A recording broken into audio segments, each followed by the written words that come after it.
नमस्कार विद्यार्थ्यांनो, आज आपण आदिवासी विकास विभागासाठी काही महत्त्वाचे प्रश्न बघणार आहोत। या प्रश्नाचा तुम्हाला परीक्षेमध्ये नक्कीच फायदा होईल, तर व्हिडिओ स्किप न करता व्हिडिओला पूर्ण बघा।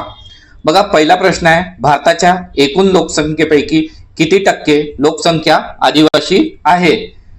तर बघा, भारताच्या एकूण लोकसंख्येपैकी 8.6% लोकसंख्या आदिवासी आहे।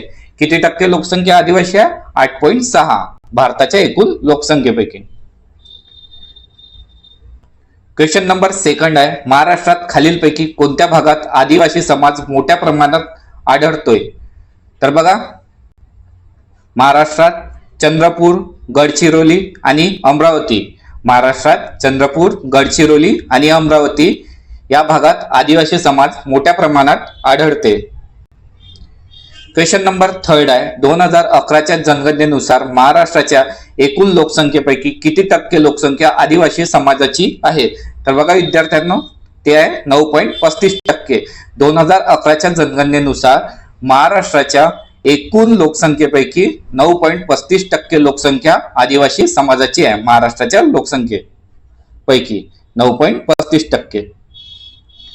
क्वेश्चन नंबर 4 आहे, भारतात एकूण किती आदिवासी जमाती आहेत आणि त्यापैकी किती महाराष्ट्रात आढळतात?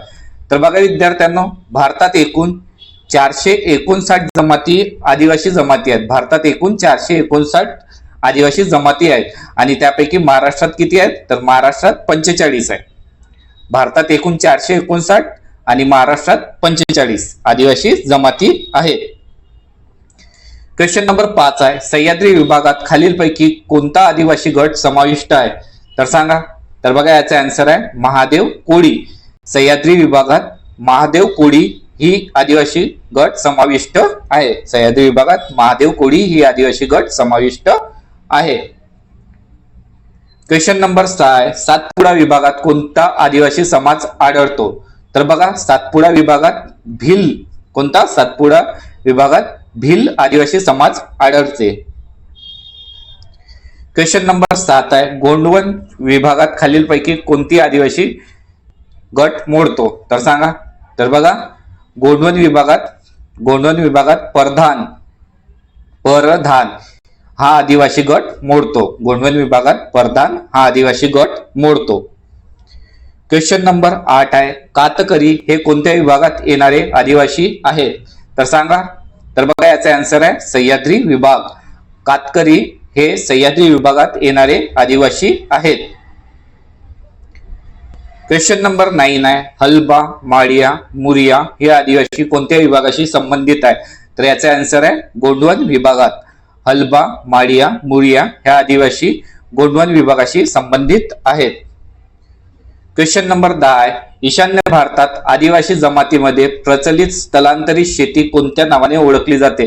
तर बघा विद्यार्थ्यांनो, ईशान्य भारतात आदिवासी जमातीमध्ये प्रचलित स्थलांतरित शेती ही झूम शेती म्हणून ओळखली जाते। स्थलांतरित शेती ही झूम शेती म्हणून ओळखली जाते। कुठे? ईशान्य भारतात। कुठे? ईशान्य भारतात आदिवासी जमातीमध्ये। बघा विद्यार्थ्यांनो, तुम्हाला व्हिडिओ आवडत असेल तर व्हिडिओला लाईक करा आणि चॅनलवर नवीन असाल तर चॅनलला सबस्क्राईब करा। तसेच आपला टेलिग्राम आणि व्हॉट्सअप ग्रुप सुद्धा जॉईन करून घ्या। तिथे सर्व महत्त्वाचे अपडेट तुम्हाला वेळोवेळी मिळत राहतील। आणि तुम्ही हा व्हिडिओ कुठल्या जिल्ह्यातून बघत आहे ते मला कमेंटमध्ये सांगा, जेणेकरून मला माहित पडेल माझे विद्यार्थी माझा व्हिडिओ कुठल्या कुठल्या जिल्ह्यातून बघतात। फक्त तुमच्याकडून मला एकच अपेक्षा आहे, एक लाईक आणि एक सबस्क्राईबची। तुमच्या एक लाईक आणि एक सबस्क्राईब मुळे मला मोटिवेशन मिळते, त्यामुळे मी असेच महत्त्वपूर्ण व्हिडिओ घेऊन येत राहील। म्हणून एक लाईक आणि एक सबस्क्राईब करायला विसरू नका। क्वेश्चन नंबर 11 आहे, 2001 साली आदिवासी समाजातील साक्षरता दर किती टक्के झाला होता? तर सांगा। तर बघा, याचा आन्सर आहे 47.10। 2001 साली आदिवासी समाजातील साक्षरता दर हा 47.10% झाला होता। ठीक आहे। क्वेश्चन नंबर 12 आहे, तारपा हा नाच कोणत्या आदिवासी जमातीशी संबंधित आहे? तर सांगा। तर बघा, याचा आन्सर आहे वारली। तारपा हा नाच वारली आदिवासी जमातीशी संबंधित आहे। तारपा हा नाच वारली आदिवासी जमातीशी संबंधित आहे। क्वेश्चन नंबर 13 आहे, कांबड नृत्य कोणत्या देवतेच्या पूजेच्या वेळी केले जाते? तर बघा विद्यार्थ्यांनो, कांबड नृत्य हे नादनदेव, कांबड नृत्य हे नादनदेव देवतेच्या पूजेच्या वेळी केले जाते.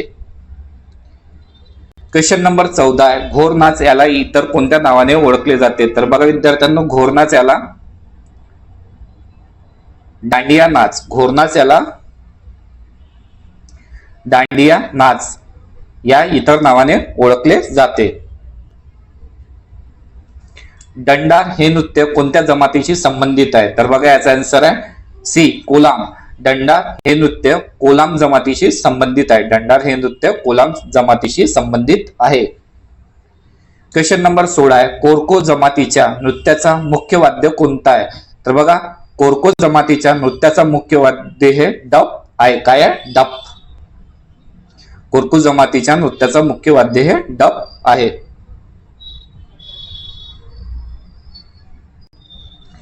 ढोलनाच नृत्याचा प्रमुख वैशिष्ट्य काय आहे?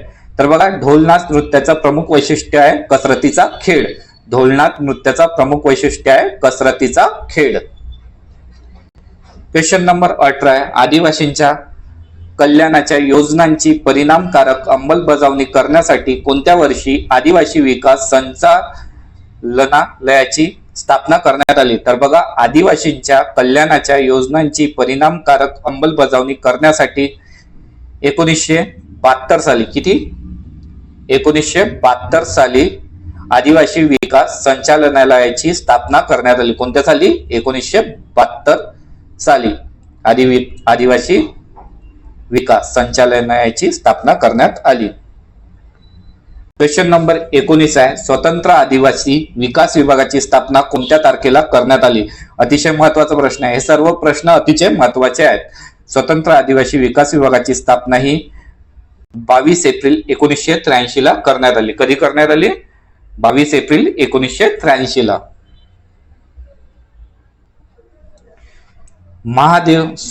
गोविंद रानडे झाला. महादेव गोविंद रानडे यांचा जन्म कोणत्या शहरात झाला? तर बघा विद्यार्थ्यांनो, महादेव गोविंद रानडे यांचा जन्म निफाड या शहरात झाला. महादेव गोविंद रानडे यांचा जन्म निफाड या शहरात झाला. क्वेश्चन नंबर 21 आहे, तुटीकोडी हे बंदर कोणत्या राज्यात आहे? तर सांगा.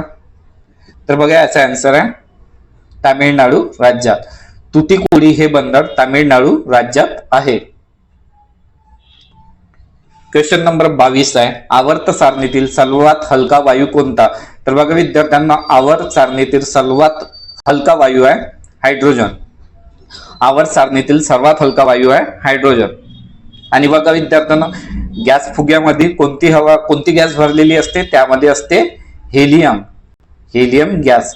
कारण हेलियम गॅस ही हवेपेक्षा हलकी असते, म्हणून ती वरत उडत जाते. हवेपेक्षा हलकी असल्यामुळे काय होते?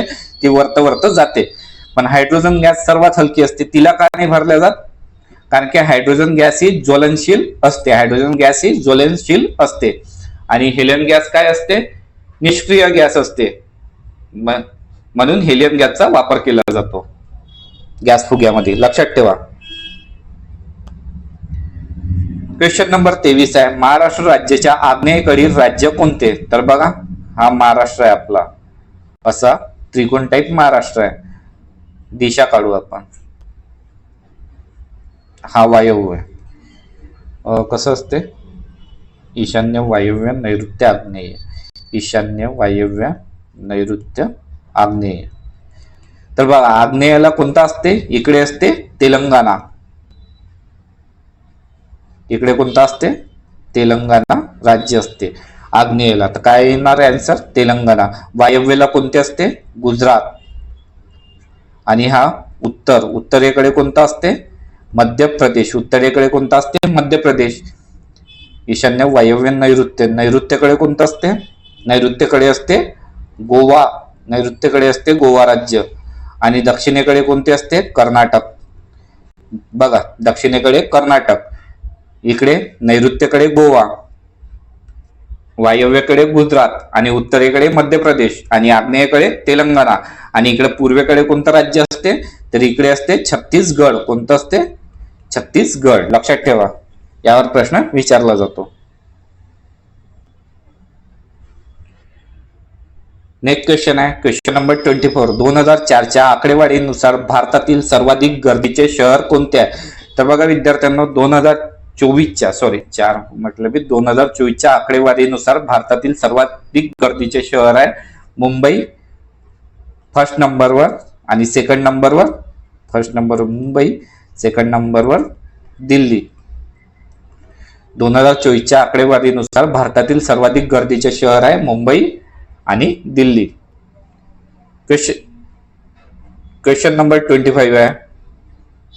प्रसिद्ध तबलावादक डॉक्टर झाकीर हुसेन यांचे 73व्या वर्षी 15 डिसेंबर 2024 रोजी कोणत्या देशात निधन झाले? बघा, डॉक्टर झाकीर हुसेन कोण होते? प्रसिद्ध तबलावादक होते, आणि त्यांचे कोणत्या वर्षी निधन झाले? 73व्या वर्षी. आणि कोणत्या तारखेला? 15 डिसेंबर 2024 ला निधन झाले. तर ते कोणत्या देशात झाले? तर ते झाले अमेरिका देशात. डॉक्टर झाकीर हुसेन यांचे निधन अमेरिका देशात झाले 15 डिसेंबर 2024 ला, आणि ते कोण होते? प्रसिद्ध तबलावादक. क्वेश्चन नंबर 26 आहे. पहिल्या खो खो वर्ल्ड कपचा अँबॅसिडर कोण आहे? तर सांगा. तर बघा, याचा आन्सर आहे सलमान खान. पहिल्या खो खो वर्ल्ड कपचा अँबॅसिडर आहे सलमान खान. एक मिनिट, हा प्रश्न बघू. प्रसिद्ध हरिप्रसाद चौरसिया कोण होते? हरिप्रसाद चौरसिया आणि पन्नालाल घोष. हरिप्रसाद चौरसिया आणि पन्नालाल घोष कोण होते? प्रसिद्ध बासुरी वादक. कोण होते? प्रसिद्ध बासुरी वादक. यावर प्रश्न विचारला जातो. हरिप्रसाद चौरसिया आणि पन्नालाल घोष कोण होते? प्रसिद्ध बासुरी वादक. आणि बिस्मिल्ला खान कोण होते? बिस्मिल्ला खान हे प्रसिद्ध शहनाई वादक. कोण? बिस्मिल्ला खान. लक्षात ठेवा. क्वेश्चन नंबर 27 आहे. आंतरराष्ट्रीय बुद्धिबळ स्पर्धा कोणत्या देशात पार पडली?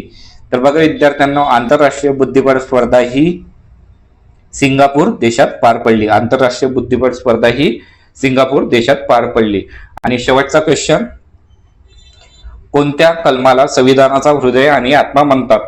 कोणत्या कलमला संविधानाचा हृदय आणि आत्मा म्हणतात ते मला कमेंट मध्ये सांगा. बघा विद्यार्थ्यांनो, आजचे प्रश्न इथेच झाले आहे. जर तुम्हाला व्हिडिओ आवडला असेल तर व्हिडिओला लाईक करा, आणि चॅनलवर नवीन असाल तर चॅनलला सबस्क्राईब करा. तसेच आपला टेलिग्राम आणि व्हॉट्सअप ग्रुप सुद्धा जॉईन करून घ्या. तेथे सर्व महत्त्वाचे अपडेट्स वेळोवेळी तुम्हाला मिळत राहतील. आणि तुम्ही हा व्हिडिओ कुठल्या जिल्ह्यातून बघत आहे ते मला कमेंट मध्ये सांगा, जेणेकरून मला माहित पडेल माझे विद्यार्थी माझा व्हिडिओ कुठल्या जिल्ह्यातून बघतात. व्हिडिओ बघितल्याबद्दल तुम्हा सर्वांचे मनापासून धन्यवाद. आणि तुम्हाला हा व्हिडिओ कसा वाटला ते सुद्धा मला कमेंट मध्ये सांगा.